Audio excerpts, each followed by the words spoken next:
जी students, next exercise है जी इसमें 9.4 जिसका हम अभी क्वेश्चन सॉल्व करने वाले हैं। क्वेश्चन नंबर 1 है।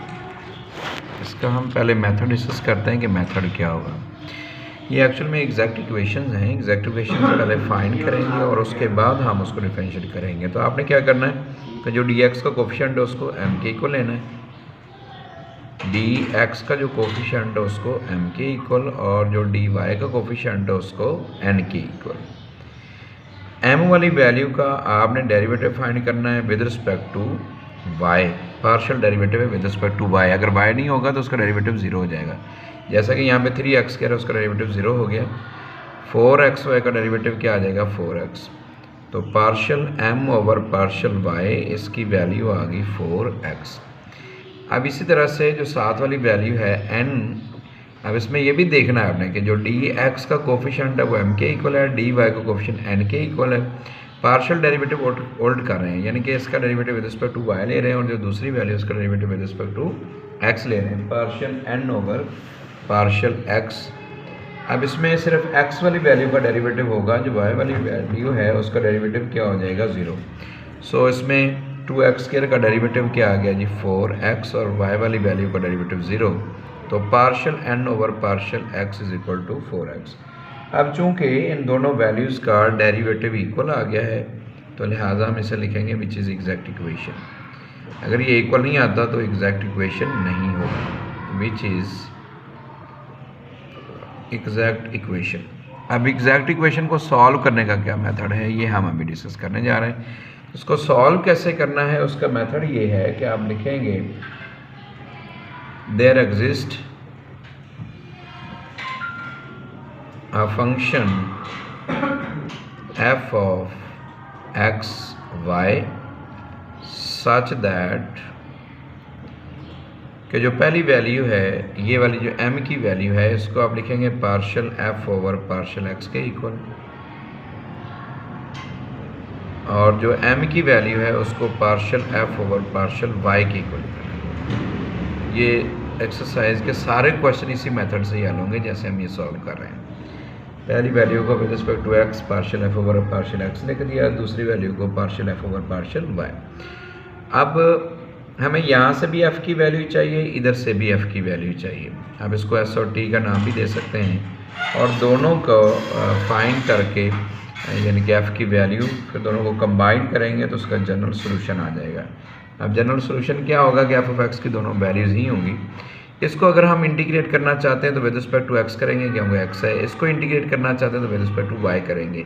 इंटीग्रेट क्यों करना है ताकि डेरिवेटिव इंटीग्रेशन से कैंसिल हो जाए और f की वैल्यू आ जाए। लिहाजा हम लिखेंगे integrating with respect to y x, इसको x। तो यहाँ पे क्या रह जाएगा f of x y equal, इसको इंटीग्रेट करना है जी 3x² into d x plus integral 4xy into d x. तो f ऑफ एक्स वाई की वैल्यू आ जाएगी 3, उस तरह से x² की इंटीग्रेशन x³ ओवर 3 और 4x² की इंटीग्रेशन x²/2। y कॉन्स्टेंट है। अब इसमें प्लस कॉन्स्टेंट लिखा जाता है तो उस कॉन्स्टेंट को क्या फ़र्ज करें जी h ऑफ y। तो ये हमारे पास f ऑफ एक्स वाई की वैल्यू आ गई x³ प्लस 2 इससे कैंसिल होगा 2x² plus h of y। इसको हम इक्वेशन नंबर 1 का नाम देते हैं। अब इसी तरह से जो सेकंड वैल्यू है उसको हमने इंटीग्रेट करना है और लास्ट पे इसका जनरल सोल्यूशन हम लिख देंगे। दो मेथड हैं, ये ज़रा से इजी मेथड है जो करवा रहा हूँ आपको। तो विद रिस्पेक्ट टू y इसको इंटीग्रेट करेंगे तो विद रिस्पेक्ट टू y हमें इसको क्या लिखना होगा जी f of x y equal integral 2x² plus 2y into d y. So f of x y is equal to 2x² की इंटीग्रेशन ये आ जाएगा 2x²y, क्योंकि विद रिस्पेक्ट टू y कर रहे हैं तो 1 की इंटीग्रेशन y आ गई। 2y है इसकी इंटीग्रेशन y² ओवर 2 प्लस हम कॉन्स्टेंट लिखना है तो उस कॉन्स्टेंट को क्या नाम देते हैं g ऑफ x का। तो ये हमारे पास एक और f ऑफ x की वैल्यू आ गई f of x y is equal to 2x² y plus y² plus g of x। अब इसमें जो एच ऑफ वाई और जी ऑफ एक्स की वैल्यूज़ हैं वो इन दोनों में से जो कांस्टेंट है वो होंगे, मतलब जो कॉमन है वो तो एक लिखेंगे। तो यहाँ पे हमारे पास एच ऑफ वाई की वैल्यू भी आ जाएगी और जी ऑफ एक्स की वैल्यू भी होगी। वो देखते हैं जी क्या होगी। 2x² वहाँ पे भी था, इधर भी है, ये तो कॉमन है, एक जैसी वैल्यूज़ हैं, ये लिखेंगे। तो यहाँ पे इजाफी वैल्यू x³ है, ये जी ऑफ एक्स की वैल्यू होगी, और वहाँ पे जो सिर्फ y² वाली वैल्यू है वो किसकी वैल्यू हो जाएगी, एच ऑफ वाई की वैल्यू, यानी कि y², और जी ऑफ एक्स की वैल्यू क्या होगी, x³। सो जनरल सोल्यूशन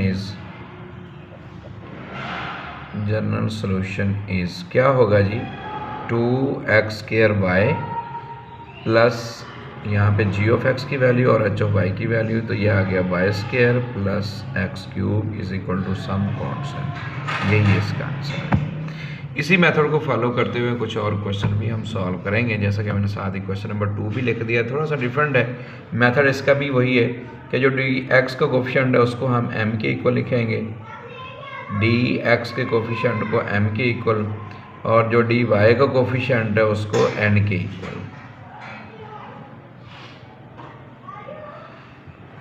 अब इसका डेरिवेटिव विद रिस्पेक्ट टू किसके फाइंड करना है हमने, y के, और उसका derivative with respect to x। तो 2x कांस्टेंट, y का डेरिवेटिव 1, यहाँ भी y डेरिवेटिव 1, tan y का डेरिवेटिव sec² y।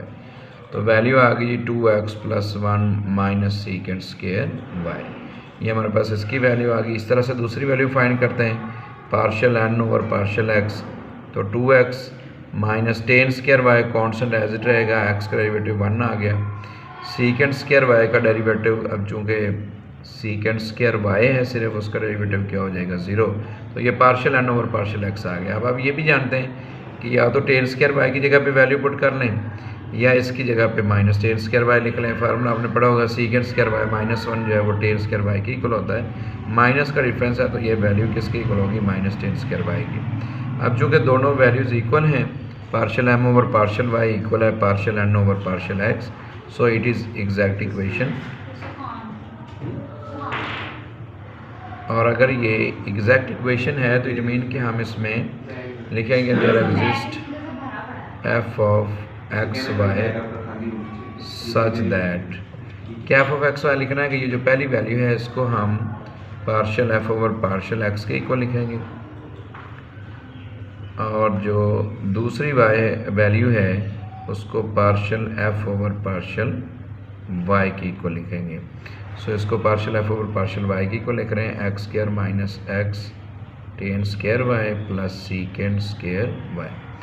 अच्छा जी, इसको अब हमने इंटीग्रेट करना है तो इसको with respect to x integrate करेंगे। यहाँ लेफ्ट साइड पे f ऑफ एक्स वाई रह जाएगा जैसे पहले हमने किया है, 2xy plus y minus tangent y into dx। So f of x y is equal to 2x, with respect to x कर रहे हैं तो x की इंटीग्रेशन आएगी, y उस तरह से रहेगा, y उस तरह से रहा, बाकी 1 है उसकी इंटीग्रेशन आएगी। tan y की इंटीग्रेशन क्या होती है जी, log secant y, प्लस हम कांस्टेंट लिखना है जो कि h ऑफ y आ जाएगा। So f of x y equal आ गई जी 2 से cancel, x² y plus x y minus log secant y plus h of y। इस तरह से अब हमने इसको भी इंटीग्रेट करना है, लेकिन इसको इंटीग्रेट विद रिस्पेक्ट टू किसके करना पड़ेगा, y के। सो तो लिखते हैं f of x y equal integral x² minus x tan² y plus secant² y into dy। अब इसको इंटीग्रेट करते हैं नेक्स्ट स्टेप में और फिर देखते हैं क्या होगा। इंटीग्रल अलग अलग लिख लेते हैं सारी वैल्यू का। तो वैल्यूज़ हैं जी इसमें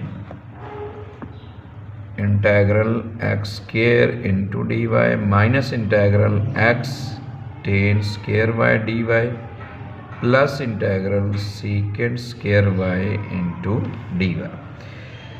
हाँ जी, x² चूँकि विद रिस्पेक्ट टू y कर रहे हैं तो x² कांस्टेंट है, बाकी 1 रहेगा, 1 की इंटीग्रेशन y आ गई। इसमें खास अपने वेरिएबल का खास ख्याल रखना है क्योंकि वेरिएबल 2 हैं, कि x वेरिएबल है, दूसरा वेरिएबल कौन सा है जी, y है। अब यहाँ पे अगेन x tan² y है तो इंटीग्रेशन बाई पार्ट्स कर लेते हैं, इंटीग्रेशन बाई पार्ट्स इसको कर लेते हैं क्योंकि एक वैल्यू कैंसिल हो जाएगी।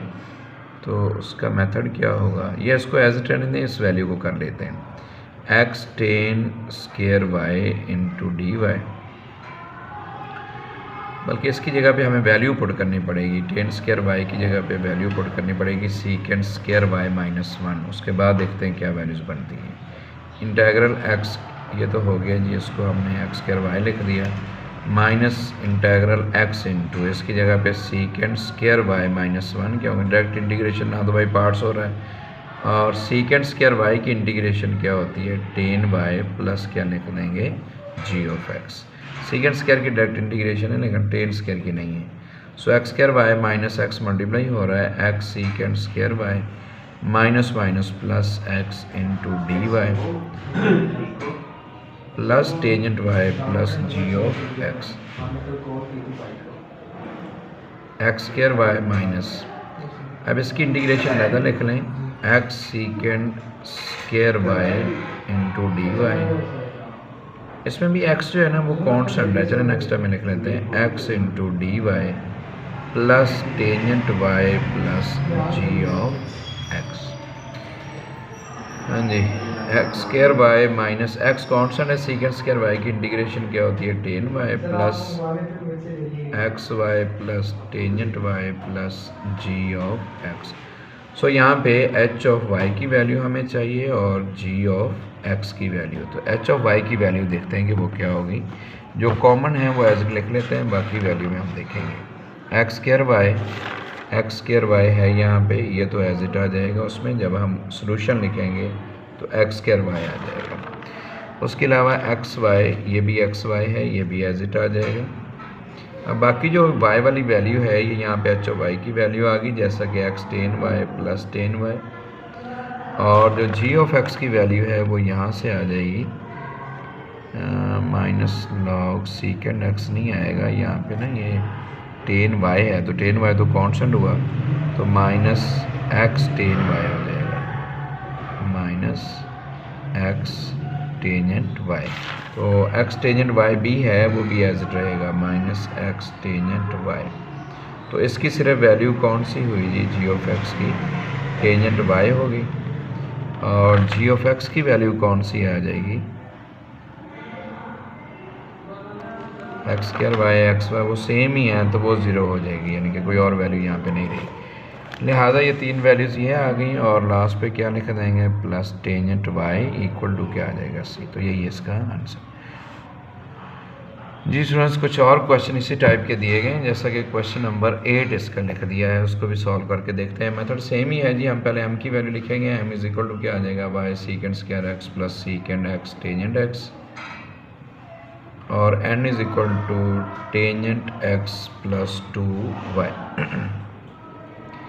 Partial m over partial y find करना है विद रिस्पेक्ट टू y, इसका डेरिवेटिव सीकेंड स्क्वायर x आया और इसका डेरिवेटिव क्या हो जाएगा 0। Partial n over partial x करना है, इसका डेरिवेटिव सीकेंड स्क्वायर x और 2y का डेरिवेटिव 0। तो दोनों वैल्यूज इक्वल आ रही हैं विच इज़ एग्जैक्ट इक्वेशन, और अगर ये एग्जैक्ट इक्वेशन है तो मेथड आप जानते हैं, so it is an exact equation. So there exist, क्या एग्जिस्ट करेगा जी, f of x y such that पहली वैल्यू जो m की है वो किसके इक्वल लिखनी, partial f over partial x के equal y secant square x plus secant x tangent x, और partial f over partial y equal आ गया tan x plus 2y। So इसका derivative with respect to x, जैसा कि पहले हम कर रहे हैं, इंटीग्रेट करना है, f of x y equal integral y secant square x plus secant x tangent x d x, और फिर उसको हम इंटीग्रेट करेंगे। पहले इसको कर लेते हैं। y जो है वो कांस्टेंट है, सीकेंड स्क्वायर एक्स की इंटीग्रेशन क्या होती है tangent x, सीकेंड x ten x की इंटीग्रेशन सीकेंड एक्स है, क्योंकि सीकेंड एक्स का ये डेरिवेटिव होता है, प्लस क्या लिख लेंगे एच ऑफ वाई। एंड अब इस तरह से दूसरी वैल्यू को with respect to y integrate करेंगे, f of x y equal integral tangent x plus 2y into d y. अब टेन एक्स है उसकी integration with respect to y, tan x constant रहेगा, 1 की इंटीग्रेशन वाई और इसकी integration 2y² plus some constant. So f of x y equal y tangent x plus ये 2 से कैंसिल हो गए y² plus g of x. अब इसमें हम इजीली देख सकते हैं कि वाई टेंजेंट एक्स सेम है, यहाँ सीकेंड एक्स है वो जी ऑफ एक्स की वैल्यू होगी, y² है वो एच ऑफ वाई की वैल्यू होगी। तो h of y equal y², h of y equal y² और g of x is equal to secant x. So general solution is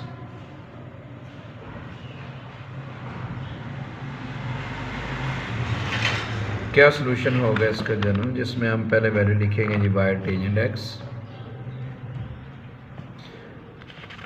उसके बाद है जी इसमें वैल्यूज़ आ जाएंगी एच ऑफ एक्स और जी ऑफ एक्स की वैल्यू जो कि है y² plus secant x is equal to c some constant. तो यही इसका आंसर है जी। स्टूडेंट्स इसके रिमेनिंग क्वेश्चन भी इसी तरह का, कल को मज़ीद हम क्वेश्चंस करेंगे, रिमेनिंग कोशिश करेंगे।